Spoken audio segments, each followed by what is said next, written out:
menurut seorang informan, ini Mas Pram sebenarnya sebelumnya sudah pernah nelpon Pak Jokowi ketika Ridwan Kamil jauh-jauh datang ke Solo bertemu dengan Pak Jokowi. Setelah itu Mas Pram itu katanya itu sudah nelpon ya sebagai seorang sahabat, sebagai orang yang kenal sangat dekat dengan Pak Jokowi, ya coba komunikasi, tanya kabar, dan sampai pada akhirnya membahas soal Pilkada Jakarta gitu. Karena dengan kedatangan Ridwan Kamil ke Solo ini kemudian mencurigakan gitu ya, jangan-jangan nanti ini ada manuver-manuver politik yang luar biasa dari Partai Coklat yang dikerahkan oleh Pak Jokowi gitu. Makanya kemudian muncul kecurigaan gitu ya, muncul antisipasi dari tim Mas Pram untuk kemudian coba melakukan ya rangkaian-rangkaian rencana kalau nanti misalkan tiba-tiba Pak Jokowi melakukan tindakan-tindakan yang luar biasa gitu. Nah, sebelum itu semua, ini Mas Pram coba nelpon gitu ya, dan intinya ya tanya gitu ya, Ridwan Kamil itu ya gimana gitu ya.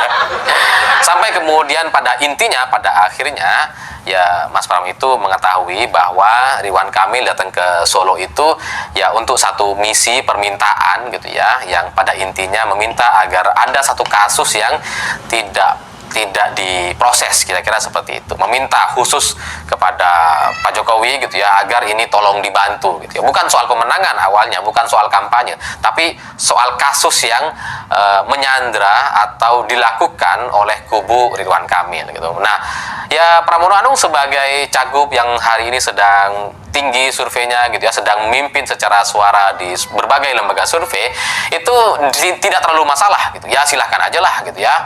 Oh, itu kan cuma soal ya remeh-temeh aja, tanpa itu pun kita bisa menang, kira-kira seperti itu gitu ya. Dan sampai kemudian pertanyaan-pertanyaan yang cukup dalam terkait apakah Pak Jokowi ini nanti akan ikut cawe-cawe dan melakukan manuver-manuver untuk mengerahkan oknum dan sebagainya. Dan ya jawaban Pak Jokowi katanya waktu itu ya tidak ada untungnya lah di Jakarta, toh ya Ridwan Kamil juga bukan orang yang disukai oleh Pak Jokowi, dan ya Mas Pram tahu, semua orang juga tahu di sekeliling Pak Jokowi gitu ya. Jadi ya dibanding RK gitu ya, ya ngapain gitu, ngapain cawe-cawe, ngapain ya terlibat atau ngurusin hal-hal yang gak ada untungnya gitu. Jadi Mas Pramono ini coba diyakinkan oleh Pak Jokowi bahwa Pak Jokowi nggak akan terlibat. Sebelum cerita soal Pak Jokowi tiba-tiba jadi jurkam di Jakarta gitu ya, ini kan telepon ketika Ridwan Kamil datang ke Solo, dan kemudian setelah itu Mas Pram nelpon bertanya soal ini gitu. Awalnya katanya nggak ada gitu ya, tapi ya bagi timnya Mas Pramono Anung ketika mendengar cerita ini gitu ya, nggak ada orang percaya. Udah nggak mungkin lah apa yang disampaikan oleh Pak Jokowi itu nggak mungkin dia lakukan. Ya lawang dia bilang mau setelah selesai jadi presiden akan pulang ke Solo, ngomong cucu, jadi rakyat biasa dan sebagainya, itu omong kosong, semuanya tuh nggak bisa dipercaya gitu kan. Dan semua orang di tim Pramono dan Rano Karno ini sudah melakukan antisipasi gitu ya, bahwa ini nampaknya Pak Jokowi akan cawe-cawe dan melakukan tindakan-tindakan yang ekstrim gitu ya di Pilkada 2024. Semua orang melakukan antisipasi, tapi Mas Pramono Anung sebagai pribadi ya masih mempercayai Pak Jokowi. Ya karena bagaimanapun Pak Jokowi ini adalah sahabatnya Mas Pramono Anung, yang bahkan menjadi pintu masuk karir politik Pak Jokowi. Ketika Pak Jokowi berkeliling di Solo, ketika mau menjadi calon wali kota Solo waktu itu, ketika ditolak oleh semua partai politik yang ada di Solo waktu itu, hanya PDI Perjuangan lah yang kemudian mau memberikan rekomendasi, dan rekomendasi itu muncul dari tanda tangan Pramono Anung sebagai sekjen PDI Perjuangan waktu itu. Jadi Pramono ini adalah orang yang membuka pintu politik, karir politik awal Pak Jokowi sejak masih menjadi calon wali kota Solo gitu. Jadi ya dibanding orang lain gitu ya, Pramono ini ya lebih kenal lah kepada Pak Jokowi gitu kan. Tahu yang tanda tangan surat rekomendasi ya Pramono Anung gitu. Jadi secara pribadi Pramono Anung masih percaya bahwa Pak Jokowi nggak akan ikut campur gitu, karena nggak ada gunanya. Ya logis lah seperti yang disampaikan sebelumnya gitu. Tapi semua timnya sudah bergerak melakukan antisipasi, karena ketika Ridwan Kamil datang ke Solo itu kayaknya bukan cuma soal itu, ini kayaknya ada hal-hal lain yang coba akan dilakukan setelah ini. Jadi ya semua tim sudah tahu kelicikan-kelicikan Pak Jokowi, ya, termasuk apa yang pernah saya sampaikan juga sebelumnya. Kalau saya ingat-ingat gitu ya, dengan apa yang disampaikan oleh Pak Jokowi, saya dan banyak orang teman-teman itu sudah ditipu sejak tahun 2021. Jadi sudah banyak sekali tipuan-tipuan, narasi-narasi yang disampaikan oleh Pak Jokowi, dan ternyata itu menipu kita semua. Bahkan beberapa hari sebelum Gibran maju sebagai cawapres itu kan kita bisa lihat tuh Pak Jokowi di media bilang, wah baru 2 tahun jadi wali kota. Yang bener aja lah gitu kan. Dan bahkan beberapa hari sebelum maju sebagai cawapres gitu ya, ketika ada ribut-ribut di MK, itu Pak Jokowi masih titip pesan tuh, pesan kepada tim saya, tim kami, kemudian kepada Sekjen PD Perjuangan gitu ya, masih kirim pesan gitu bahwa ya sebagai presiden tidak akanlah untuk kemudian merusak demokrasi di Indonesia, sebagai presiden saya harus netral dan sebagainya gitu kan. Itu yang disampaikan oleh Pak Jokowi kepada kami, kepada tim, kepada PD Perjuangan waktu itu. Tapi ternyata semua itu hanya tipuan belaka. Semua itu dilakukan, disampaikan hanya untuk supaya kita tidak mengantisipasi. Oke, kembali lagi di channel Sonka TV. Salam inspirasi, salam NKRI, harga mati. Nah, teman-teman tentunya sudah mendengarkan sedikit edukasi dari saudara kita, ahli peramal, mengenai cawe-cawe Pak Jokowi, bahkan kelicikan Pak Jokowi di masa dia menjabat sebagai wali kota Solo. Ini sangat menarik dan ini salah satu alternatif atau referensi yang sebelumnya kita tidak mengetahui sifat asli mantan presiden kita, yaitu Jokowi Dodo. Sebelum kita membongkar, tentunya memang kita memberikan apresiasi, memberikan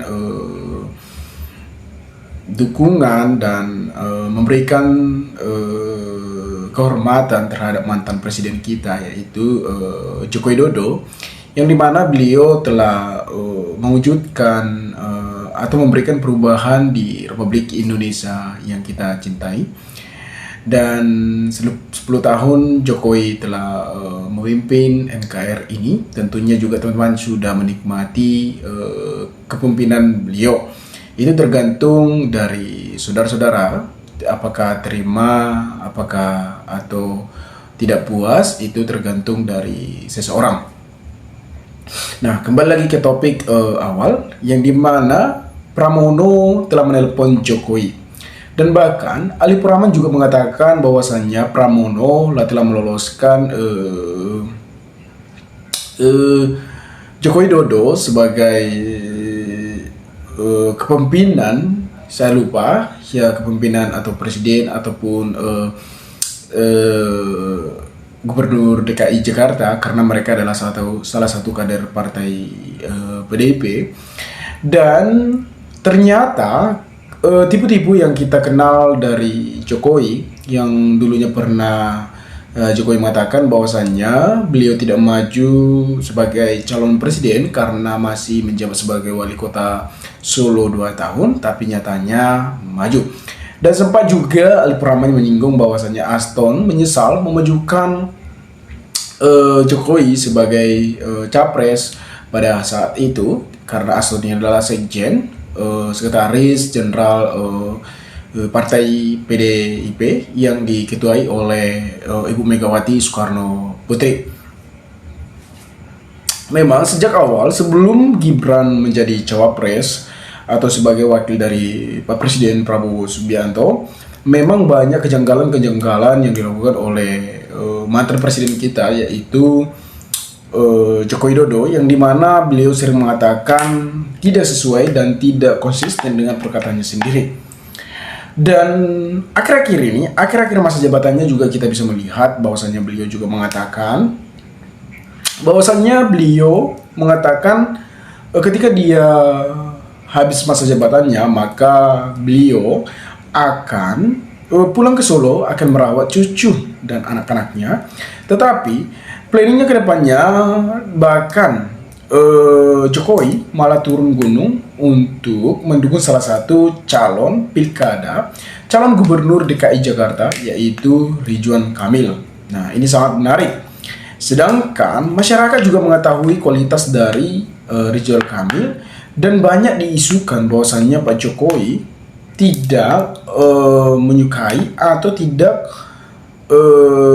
respect terhadap Ridwan Kamil. Saya tidak tahu memang aliran politik dari yang dipergunakan oleh mantan presiden kita Joko Widodo, karena kita bisa mendengarkan sedikit penjelasan dari Ali Praman ini betapa kelicikan-kelicikan yang dilakukan oleh Joko Widodo, dan kita bisa lihat memang, dan tidak bisa dipungkiri bahwasanya beliau mengatakan di media sosial ini, bahkan di saat Pilpres 2023-2024, beliau mengatakan agar netral dan tidak ada percecokan, dan para menteri-menterinya tidak melakukan kampanye.